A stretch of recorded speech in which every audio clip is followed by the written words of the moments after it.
Con su autorización, señor presidente, se suspende la sesión y el Pleno de la Asamblea Nacional se declara en comisión general para recibir la intervención del licenciado Henry Yanes Suárez, proponente del proyecto de ley de iniciativa ciudadana.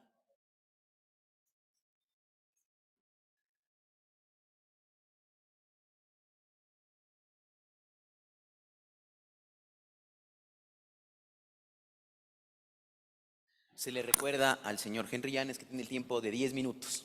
Gracias, secretario. Buenos días.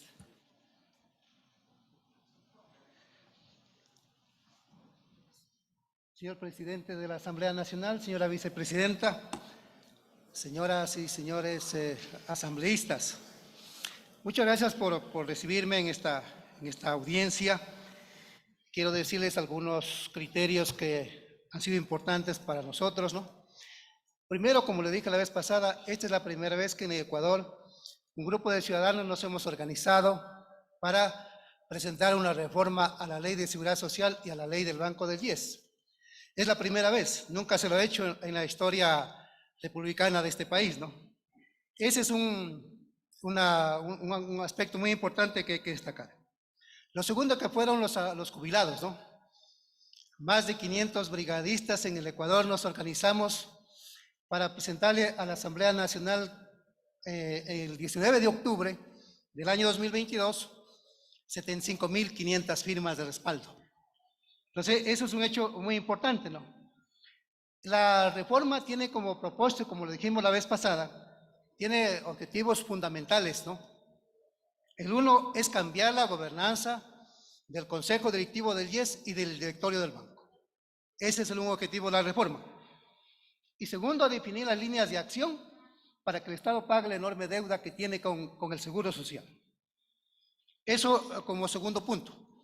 Como tercer punto, para estructurar este proyecto de ley, nosotros fuimos y tuvimos el cuidado de observar qué dispone la Constitución de la República, fundamentalmente la Constitución de la República. Y es mi recomendación a la sala, a la Asamblea, que revisen el artículo 372 de la Constitución de la República. El artículo 372 de la Constitución de la República dice que los recursos del seguro universal obligatorio no son del fisco. Eso en primer lugar. Entonces uno se pregunta, si no son del fisco, ¿por qué maneja el gobierno? ¿Por qué maneja el Estado los recursos de los afiliados? Luego la Constitución dice que en ninguna institución del Estado debe intervenir en el manejo de fondos y reservas. Bueno, si no son fondos públicos, ¿no? ¿Y por qué el gobierno, por qué el Estado sigue manejando los fondos y reservas del Seguro Social? Y tercero, lo que dice el 372 es que ninguna institución del Estado debe menoscabar el patrimonio del IES. Bueno, precisamente es lo que se ha hecho, ¿no? Precisamente es lo que se ha hecho. Entonces, tenemos dos medidas, observaciones para la Asamblea. El uno, en el artículo del proyecto de ley, en el artículo 8, porque el proyecto el artículo no responde, el artículo 6, en la integración del Consejo Directivo del IES. Si ustedes le ven, este artículo con el 371 de la Constitución no coincide. No coincide porque la norma del 371 es muy clara.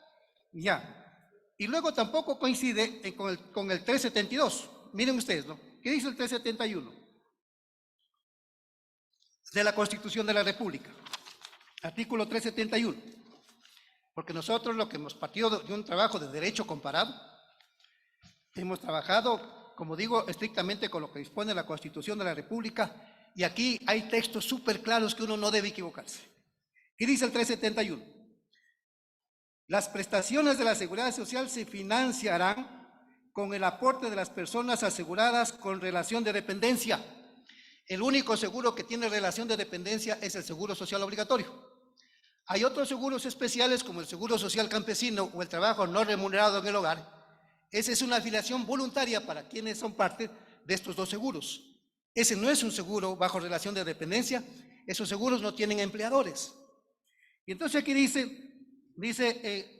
relación de dependencia, y de sus empleadoras o empleadores, con los aportes de las personas independientes aseguradas, con los aportes voluntarios de las ecuatorianas y ecuatorianos domiciliados en el exterior, y con los aportes y contribuciones del Estado. El Estado tiene una enorme deuda acumulada desde el año 2006 en salud y del 40% desde el año 2012. Aquí tengo el informe y la solicitud del director general del IES al ministro de Economía y Finanzas, donde le dice que la deuda es de 10.051 millones de dólares. Esto le genera un enorme lucro cesante al Seguro Social. ¿A quiénes? A los que estamos aquí, porque nosotros somos afiliados al Seguro Social. Y a 3 millones de afiliados activos y a 600.000 jubilados. Enorme lucro cesante. El Seguro Social no recibe intereses por esto, no recibe rendimientos financieros por esto. Entonces, lo que debemos, mi recomendación, mi sana recomendación, mi respetuosa recomendación, es de que se retome lo que hemos propuesto en el proyecto original, con relación a este inciso. El resto del artículo 6 está perfecto. Lo que no está bien es el primer inciso del artículo 6 de este proyecto de ley, porque no coincide con el 371. Y tampoco coincide, como ya acabo de mencionar, con el 372 de la Constitución de la República, que es muy claro, que lo voy a leer nuevamente para que quede precisa el texto. 372.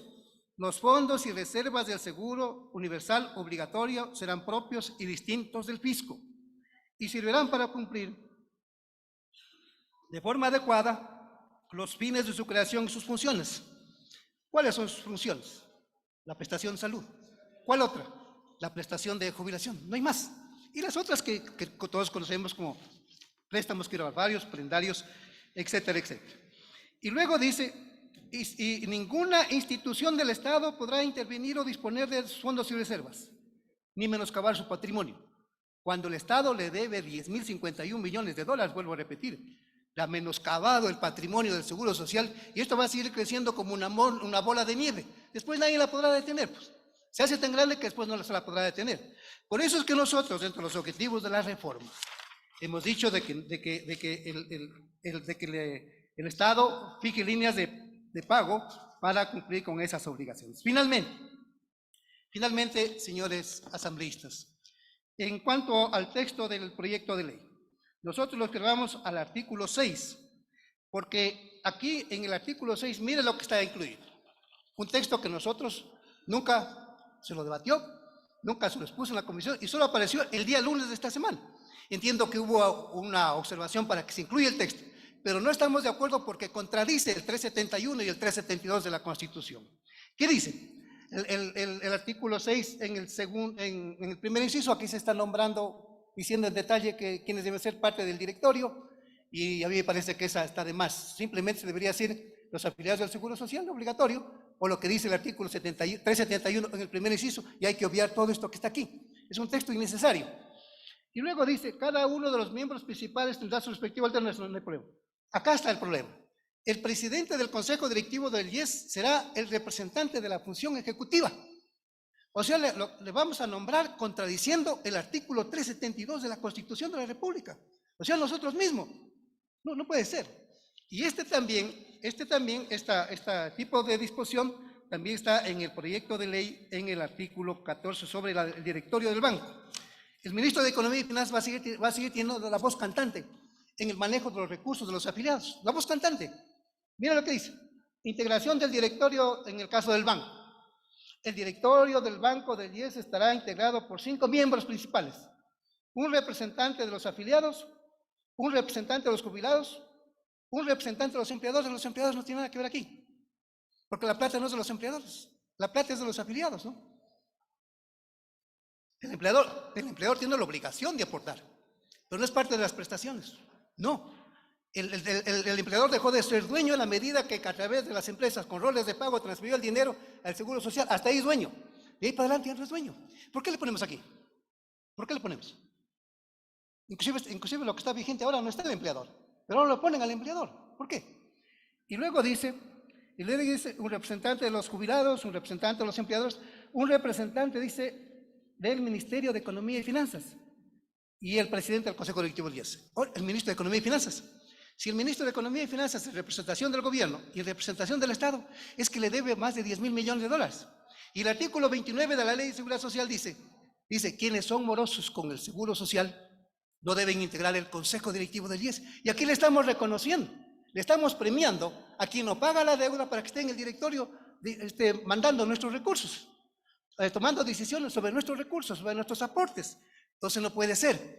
Así que nosotros estamos proponiendo que entonces la propuesta, señores asambleístas, es que se retome lo que está en el texto original, el inciso correspondiente. El resto del articulado está bien. Del artículo 14, el resto está bien. Lo que está mal aquí es el primer inciso, que hay que hacer esa corrección. No puede ser que le premiemos a quien debe plata. Yo les pregunto a ustedes, a los que ustedes les deben dinero a ustedes le premian dándole un reconocimiento.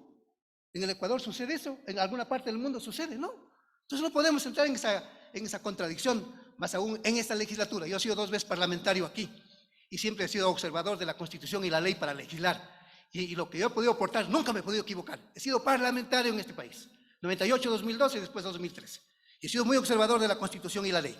Porque uno como parlamentario, hay veces que aparecen los textos a última hora y en el momento de votar. Y después uno no se da cuenta por qué estoy votando. Y después, cuando ya se publica la ley en el registro oficial, dice por eso voto. Finalmente, señores asambleístas, la decisión de ustedes es histórica, porque le queremos cambiar 180 grados a lo que es la gobernanza del Seguro Social, a lo que es la gobernanza del Banco del IES. 180 grados. Esta es una segunda reforma trascendente después de 1928. Es decir, cerca de los 100 años le vamos a hacer una reforma trascendental al Seguro Social. En el año 2025 muchos de ustedes no estarán aquí. No sé cuántos estén aquí, no sé cuántos vuelvan. Pero aquí, vamos a decir, cuando ya no estemos aquí y estemos afuera, vamos a decir, yo fui protagonista de la reforma de esa ley, de ese cambio de esa ley, que le va a servir a mi familia, que le va a servir a mis hijos y a los ecuatorianos y a las ecuatorianas que trabajan en el Ecuador bajo relación de dependencia laboral. Esas recomendaciones comedidas a ustedes, y en la transitoria última, nosotros ¿qué habíamos puesto? De que el Seguro Social sea accionista del petróleo, que sea accionista del sector eléctrico. Yo conozco el petróleo, 22 años trabajé. Que sea accionista de la minería metálica, que sea accionista de las telecomunicaciones. Ya se pueden imaginar ustedes, unidos los sectores estratégicos con el Seguro Social, le cambiamos al Ecuador, y el Estado puede pagar las deudas a través de la transferencia de acciones de los sectores estratégicos de la economía nacional. Aquí han hecho un cambio.